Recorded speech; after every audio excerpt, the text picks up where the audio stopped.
Hey guys, welcome back to a new video. Today we're going to be covering the wonders.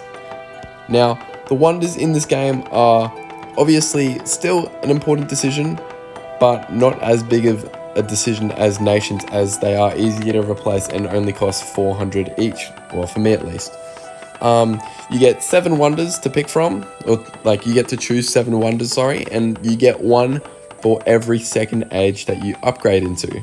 Now, obviously you can see my selections for each age, but that's just because I'm from a defensive standpoint on this account. My offensive account obviously has different choices, so I'll go through each age that has a wonder, go through them all, let you know my opinions on them all, and yeah. Now for bronze age, my defensive account has picked the Acropolis. Now, all of the other options, you get the Pyramids, which grants a boost to nearby farms. I don't really recommend that one, it's not very helpful. The Stonehenge grants bonus gold every time you collect from a caravan. Again, not the greatest, it's kind of the Pyramids but for gold. And the Hanging Gardens get increased resources from nearby fruit trees and gold mines. Again, not the greatest. You can always get infinite resources from my tutorial video in this playlist as well. But yeah. For every player, whether you're offensive or defensive, I very much recommend the Acropolis. It speeds up troop spawning at nearby defending spawners. So it speeds it up by 22%, you get minus 22% on that one, and everything green is what's affected, obviously, in the radius. So that is my personal pick for everyone, regardless of if you're offensive or defensive. Now, for the classical age, we got the Forbidden City, which acts as a second town center during combat. So for them to get the town center star, they have to destroy the town center and the Forbidden City. So that makes it very strong defensive wonder. Other options for classical age are the Colosseum, which provides the strength of the gladiator, which is 1/2 of my steroid combination that I use on my offensive account. You have the Terracotta Army, which allows you to spawn the Terracotta Army in a battle once per day, and it increases the health of nearby castles and barracks. And the Notre Dame, which reduces the resource costs of library technologies and units. Personally, I think for defense, the Forbidden City, the one I've picked, is the best option, and for offense, I like the Colosseum the best, as strength of the gladiator is super strong. The Terracotta Army and the Notre Dame, the Terracotta Army isn't that strong, like it's another, like when you're attacking a war, it's like another coalition troop deployment, you know, just another small army just to help you clean up. Whereas the Notre Dame, obviously, we have no shortage of resources, we don't need help reducing that cost. So those are my 2 picks for classical age. Now, gunpowder age has the Versailles, I hope I said that correctly. It slows down nearby invading troops within a small radius, so everyone within this radius is slowed down significantly by 44%. And the other options include the Temple of Tikal, the Angkor Wat, and the Taj Mahal. Now, the Temple of Tikal gets increases trade good capacity and refunds some of the resources stolen by opponents. The Angkor Wat heals your defending troops if they get injured, like if some of their health disappears, it'll heal them whilst on defense. And the Taj Mahal gives you a free mercenary, and it also increases your loot stolen, like all resources looted. So for gunpowder age here, I recommend the most Versailles for everyone, but you can also pick the Taj Mahal if you're an offensive account and do not care about defense. You know, the free mercenary, you don't get to pick it, however, but it will reduce the cost if you are constantly changing. The Angkor Wat is also another good defensive option which people may pick, but that is personally worse than the Versailles in my opinion. So that is my opinion on that one.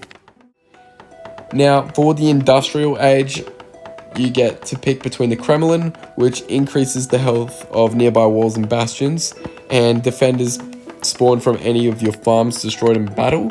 Your other options include the Statue of Liberty, which grants bonus oil once per day and increases the attack damage of airstrip troops.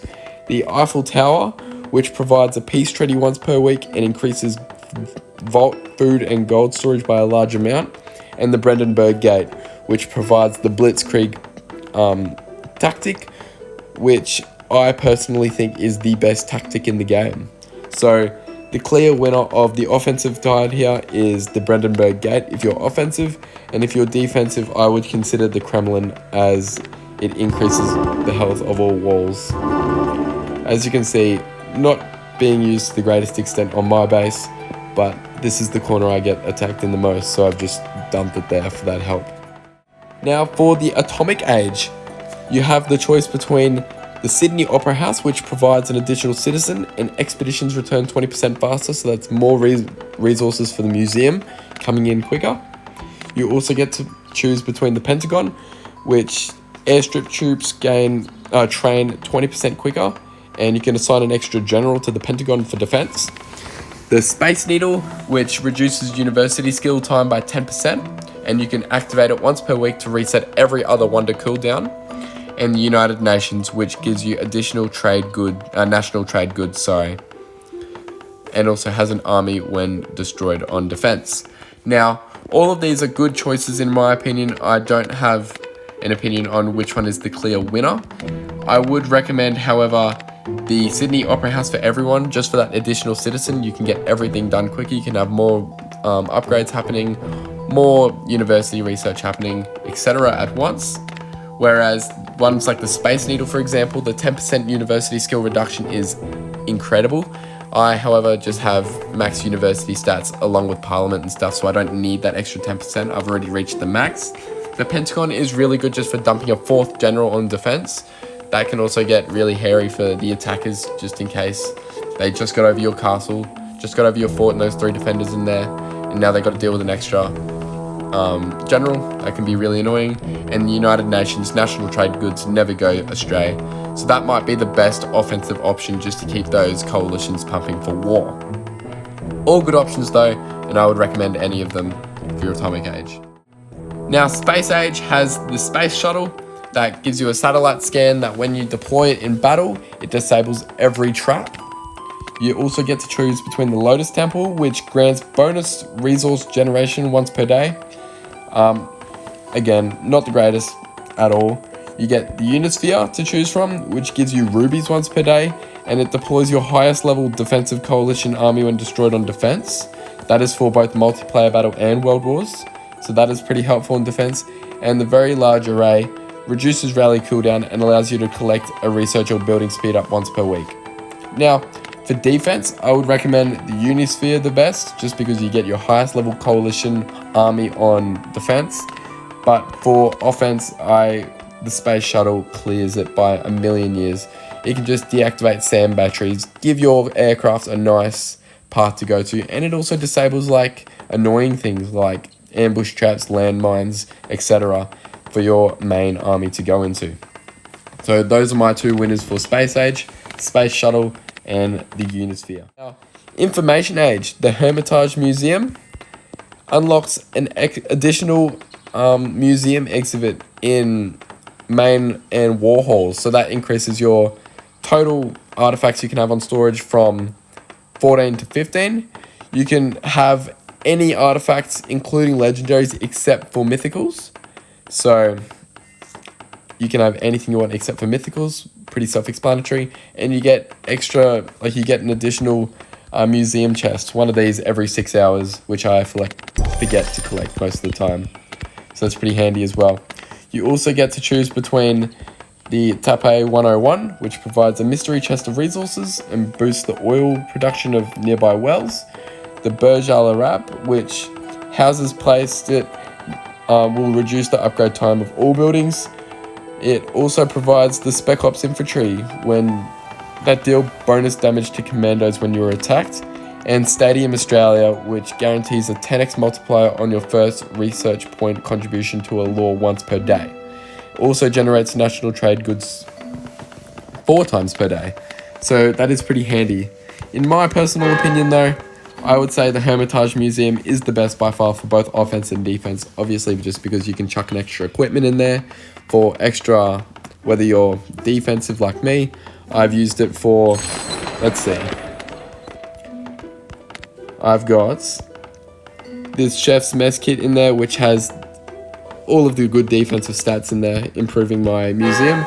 For offensive, you can have like reduces enemy defender spawn time, tower defensive hit points, or damage. So I think that is the clear winner for everyone here. Otherwise, my second option would probably not be Stadium Australia or Tape 101. I'd go with the Burj Al Arab, just because houses would reduce all the time of upgrades on that one. So that would be the best option, I think, just to help progress quicker. Hey guys, this is a summary of my top offensive and top defensive wonder choice for every age. Obviously, I just want to preface this by saying that these are just the suggestions for those who want to go all out on offense or defense. You absolutely don't have to pick these. For example, I have the Space Shuttle on my defensive account, even though I've said that it's the top offensive choice for Space Age. And even if you want to change them, it only costs 400 crowns to change, and 400 crowns easily comes and goes.